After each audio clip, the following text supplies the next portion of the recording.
За чи энийг бодчих. Тэгвэл би чамд хичээлд суух эрх олгоё. Багшаа. Ууг нь олох юм уу? Хааг нь олох юм уу? Юуны чинь уука? Игэр гэж. Үзэгч та бүхэнд энэ өдрийн мэндийг хүргье. Өнөөдөр бид Монгол кино болондоо 1988 оны Хэцүү даалгавар киног яагаад үзэх хэрэгтэй вэ гэх асуултанд хариулах болно. Юуны түрүүнд энэхүү киноны найруулагч Равжагийн Дорж Палман инээдмийн төрлөөр голлосон кино найруулагч ба Монголын кино урлагт морьтож болоосоо энэ хүүхнүүд киногоор инээдмийн киноны үндсийг лавта тавьсан санаачлагч билээ. Бодтой үнэмшилтэй хэрний хэтрүүлэг нь хэм хэмжээндээ таарсан байхын дооц найрлагыг Дорж Палман найруулагч тун сайн тааруулж чаддгийг киноны мэрэгчлэлтэн судлаачид онцлон үнэлсэн байдаг. Тунгалаг тамир гэх уран бүтээлийг мэдэхгүй сонсоогүй монгол хүн гэж үгүй бизээ. Харин тэр киноны бүх 3 бүлгийг найруулсан хүн нь Равжагийн Дорж Палман юм а. Мэдээж сайн найруулагчийн кино тул киноны пейсинг буюу өгүүлэмжийн хурд тунан таарсан бүтээл мэт санагдлаа. Үйл явдлын дэс дараалал дөрүүдийн харилцааг зөв бичсэн тул жинхэнэ хүмүүсийг ажиглаж байгаа мэт кинонд орж үзэх боломжтой.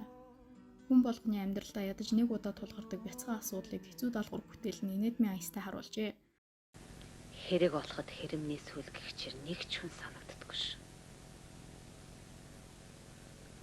Оо тийм Дамдин гэж нэг хүн байдаг. Тэр чин дээд сургуулийн тооны профессор. Тэрний гойхот чи явахгүй юм да. Дээр үед надад хайр сэтгэлтэйгээ захиа занаа өгч эргүүлж тариулаад байхад нь надаас хэд ах гэд царай өгөөгүй юм. Би л тэнэгтэй энэ бадахыг насаараа машин тэрэг унсан дарга явах юм гэж бодоод суудсан чинь боловсон хүчнээс хэтэрдэг бай. Хүнд ч нэргүй, өөрсөндөө ч нэмэргүй амт юм да зайлвал. Та бүхэн багада гэрийн даалгавраа цагт нь хийгээгүй, эсвэл шалгалтаа хуулан багш нартаа загнуулж байсан бизээ.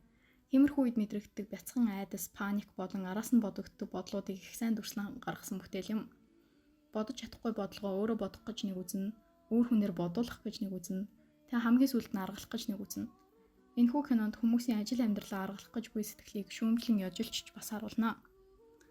Хэцүү даалгавар кинонд тракторч Равжир дээд боловсролтой болвол цагийн хөлсөн нэмэгдэж амьдрал аж ахуйн дээшлэн хэмээн тооцоолж дипломтой болохоор зориг шулуудна.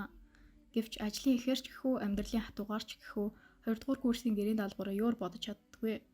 Ингээд гэрийн даалгавраа 3 хоногт базаж чүчүүтэй айтай бодох гэж оролдоод сүүлд нь хэрхэн аргалж байгаа талаар гардаг.